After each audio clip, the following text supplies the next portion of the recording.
The Sunday morning sun painted Cedar Grove estates in golden pink, a deceptive calm before the storm.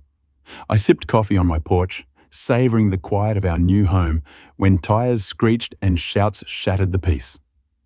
My cup splashed as I bolted down the driveway. At the trailhead, a crowd gaped.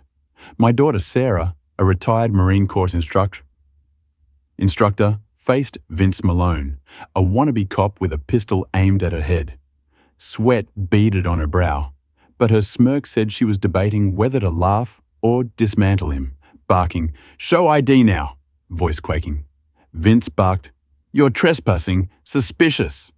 Sarah's iron gaze held steady, calmly. "And if I don't, what? Deputy dog?"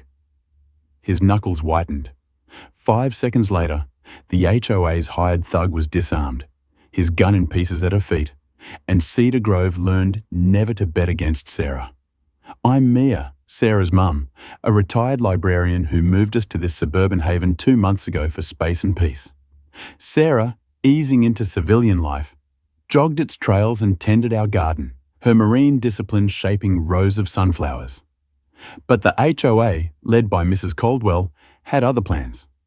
Vince, cruising in a beat-up SUV with fake police stickers, was their enforcer.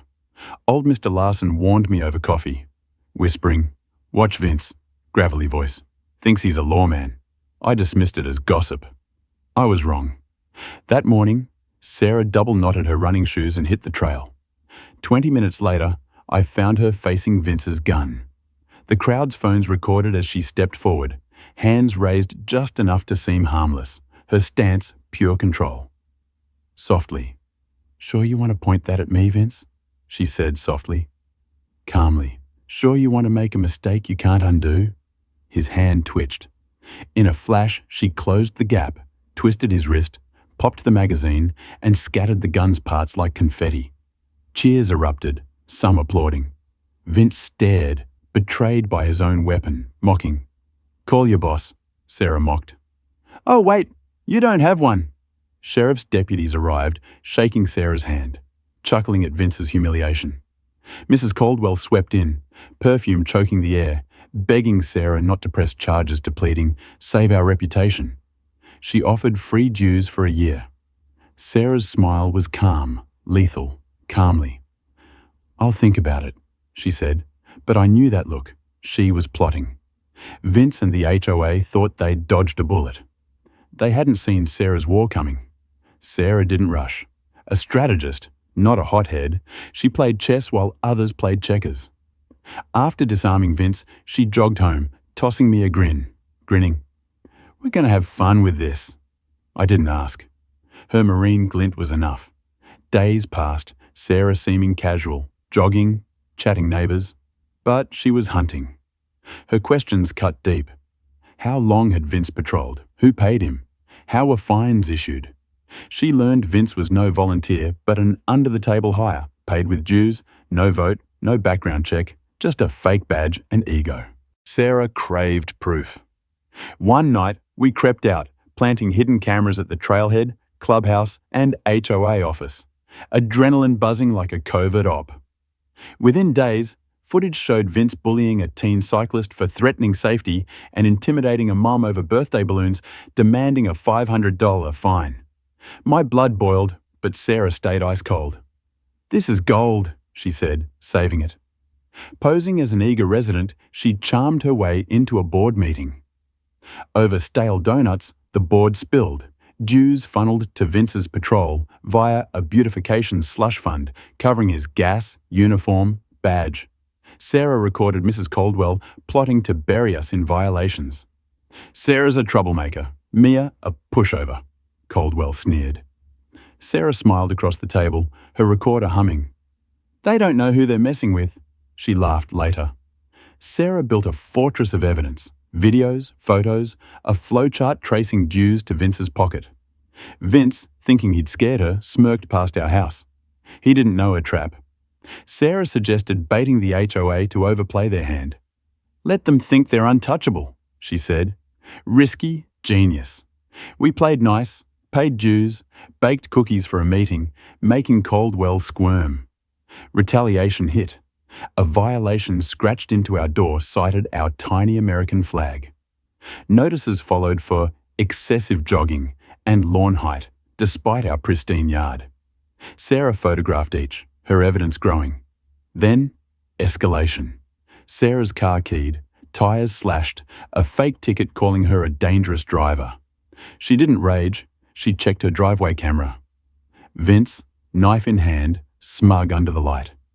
"Got him," she said, freezing his face. Sarah drafted a report, attaching every file, and sent it to the sheriff, news stations, and DA. But she wanted public shame. She announced a Patriots' Day event at our house, honouring veterans, including her service. The HOA couldn't object without looking un-American, so they promoted it, unaware they'd set their stage. Sarah prepared meticulously. Tents, buffet, red, white, blue decor. News vans rolled in, reporters clutching her press kits. Neighbours buzzed, some whispering support. Caldwell's smile strained as she arrived. Sarah's speech thanked veterans, then she handed the mic to reporters. They played footage of Caldwell's scheming, Vince's bullying. Neighbours gasped, murmurs turning to outrage. The board wilted. Caldwell's apologies drowned in boos. Deputies served investigation notices, one thanking Sarah publicly.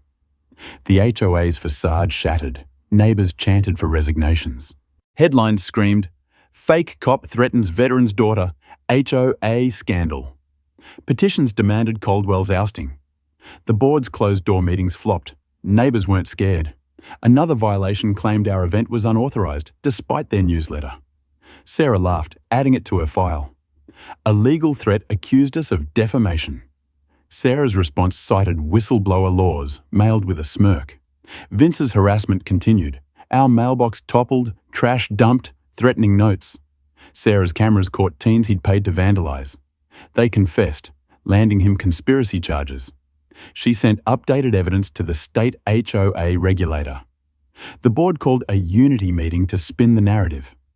We sat front row, watching Caldwell's speech unravel as a reporter cited financial misdeeds. Neighbours shouted, one waving a sunflower fine, another demanding resignations. "Resign!" shook the room. Caldwell fled, the meeting collapsing. Neighbours stayed, planning a recall. Sarah had predicted it. Vince's past surfaced. He'd scammed other HOAs, racking up lawsuits. The recall ousted Caldwell and 4 board members, replaced by honest neighbours. An audit exposed the slush fund. Unlicensed patrols were banned. Caldwell sold her house, leaving quietly, unmourned. Life normalised. Kids played, flags flew, fear faded. At a cookout, Mr. Jenkins, a veteran, praised Sarah for saving Cedar Grove with heart and brains. Applause roared. Sarah blushed, waving it off. "Fighting's about refusing to quit," she said. A dedication ceremony unveiled a park plaque. A community thrives when its people stand together. Neighbours gifted us a sign. Cedar Grove thanks Sarah, hung by our garden. Sarah planted sunflowers, their faces chasing the sun. Newcomers heard the legend of the jogger who toppled tyrants. Old-timers grinned, "Let me tell you about the HOA that thought it was in charge."